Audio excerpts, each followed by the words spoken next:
India Bangladesh നയതന്ത്ര ബന്ധം വഷളാകുന്നു. ഇന്ത്യക്കാർക്കുള്ള visa സേവനങ്ങൾ ഡൽഹിയിലെ ബംഗ്ലാദേശ് ഹൈക്കമ്മീഷൻ നിർത്തിവെച്ചുവെന്ന് വാർത്ത. അതിനിടെ കൊൽക്കത്തയിലെ ബംഗ്ലാദേശ് ഹൈക്കമ്മീഷന് പുറത്ത് പ്രതിഷേധമുണ്ടായി.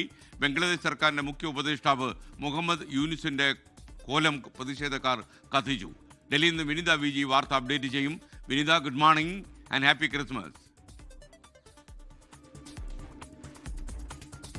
താങ്ക് യു എസ്കേൻ ആൻഡ് വെരി ഗുഡ് മോർണിംഗ് എസ്കേൻ. എസ്കേൻ സൂചിപ്പിച്ചതുപോലെ തന്നെ ഈ ഇന്ത്യ ബംഗ്ലാദേശ് നയതന്ത്ര ബന്ധം അത് കൂടുതൽ ആശങ്കപ്പെടുത്തുന്ന തരത്തിലേക്ക് തന്നെയാണ് നിലവിലെ സ്ഥിതിഗതികൾ മുന്നോട്ട് പോകുന്നത്. ബംഗ്ലാദേശിൽ പൊട്ടിപ്പുറപ്പെട്ട കലാപം, ആ പ്രശ്നങ്ങളും പ്രതിഷേധങ്ങളും ഒക്കെ ഇപ്പോഴും കെട്ടടങ്ങിയിട്ടില്ല. അതിനിടയിലാണ് ഈ നയതന്ത്ര ബന്ധം കൂടുതൽ വഷളായി പോകുന്ന സാഹചര്യങ്ങൾ കൂടിയുള്ളത്.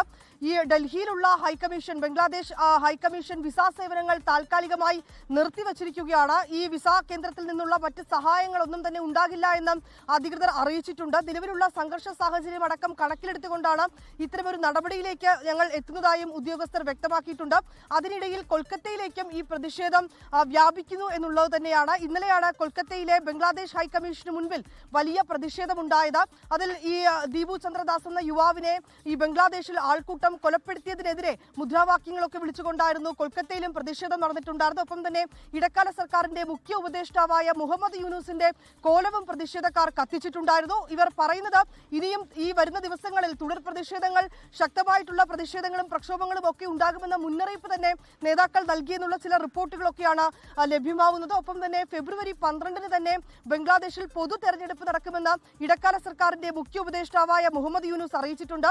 ഒരു US പ്രതിനിധിയുമായി അദ്ദേഹം ഫോണിൽ സംസാരിക്കുമ്പോഴാണ് ഇക്കാര്യം അദ്ദേഹം അറിയിച്ചിരിക്കുന്നത്. എല്ലാ ആളുകൾക്കും വോട്ടെടുപ്പിനുള്ള അവകാശമുണ്ട്, അത് വളരെ സമാധാനപരമായി തന്നെ നടത്തും, അതിനുള്ള സാഹചര്യം ഒരുക്കുമെന്നും മുഹമ്മദ് യൂനുസ് അറിയിച്ചിരിക്കുകയാണ്. ഒപ്പം തന്നെ ഈ ബംഗ്ലാദേശിലുള്ള ഇന്ത്യൻ മെഡിക്കൽ വിദ്യാർത്ഥികൾ അവരുടെ ഒരു association, Indian medical association, students അസോസിയേഷനാണ്. അവർ പ്രധാനമന്ത്രിയുടെ ഇടപെടൽ തേടിക്കൊണ്ട് ഒരു കത്ത് കൂടി അയച്ചിരിക്കുകയാണ്. നിലവിൽ ബംഗ്ലാദേശിലെ ഈ സ്ഥിതിഗതികളൊക്കെ തന്നെ വിദ്യാർത്ഥികളെ സംബന്ധിച്ചിടത്തോളം വലിയ ആശങ്കയിലേക്കാണ് എത്തുന്നത്.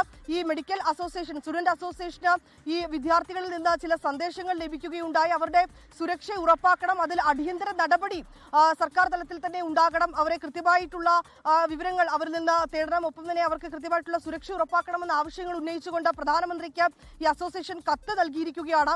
നിലവിലെ സാഹചര്യങ്ങളിൽ വലിയ ആശങ്കയുണ്ട് എന്നും ഈ വിദ്യാർത്ഥികളുടെ കുടുംബം, അവരുടെ ബന്ധുക്കളും ഒക്കെ സ്റ്റുഡന്റ് അസോസിയേഷനുമായി ബന്ധപ്പെടുന്നുണ്ട്. അവരുടെ ആശങ്കകൾ അത് കണ്ടിൽ നിന്ന് അടിക്കാൻ കഴിയില്ല. അതുകൊണ്ട് തന്നെ ഈ വിദേശത്തൊക്കെ പോയി പഠിക്കുന്ന വിദ്യാർത്ഥികൾക്ക് ഇന്ത്യൻ സർക്കാർ നൽകുന്ന എല്ലാ സുരക്ഷയും പിന്തുണയും ഞങ്ങൾക്കും നൽകണമെന്നാണ് ഈ അസോസിയേഷൻ ആവശ്യപ്പെട്ടിരിക്കുന്നത്. ബംഗ്ലാദേശിനെ സംബന്ധിച്ചിടത്തോളം ഇപ്പോഴും ആ പ്രതിഷേധങ്ങൾ എല്ലാ ഭാഗങ്ങളിലും ശക്തമായി തന്നെ തുടരുകയാണ്. ഇന്നലെയും ഒരു നേതാവ്, NCP നേതാവിനെ ഇന്നലെ വീണ്ടും അവിടെ വെടിയേൽക്കുന്നൊരു സാഹചര്യം ഉണ്ടായി. അദ്ദേഹത്തിന്റെ തലയ്ക്കാണ് വെടിയേറ്റത്. പിന്നീട് അദ്ദേഹത്തെ ആശുപത്രിയിലേക്ക് പ്രവേശിപ്പിച്ചിരിക്കുകയാണ്. തലയ്ക്ക് ഗുരുതരമായി പരിക്കേറ്റിട്ടുണ്ടെന്നാണ് റിപ്പോർട്ടുകൾ. ഒപ്പം തന്നെ ബംഗ്ലാദേശിലെ സ്ഥിതിഗതികൾ വളരെ കൃത്യമായി തന്നെ ഇന്ത്യ നിരീക്ഷിച്ചു വരികയാണ്. ലോകത്തെവിടെയായാലും ഏത് സമയത്തും 24 വാർത്തകളും ഓഗ്മെന്റഡ് റിയാലിറ്റി പാക്കേജുകളും എക്സ്പ്ലെയിനറുകളും വിശദമായി കാണാൻ ഞങ്ങളുടെ YouTube ചാനൽ നിങ്ങൾക്ക് സബ്സ്ക്രൈബ് ചെയ്യാം.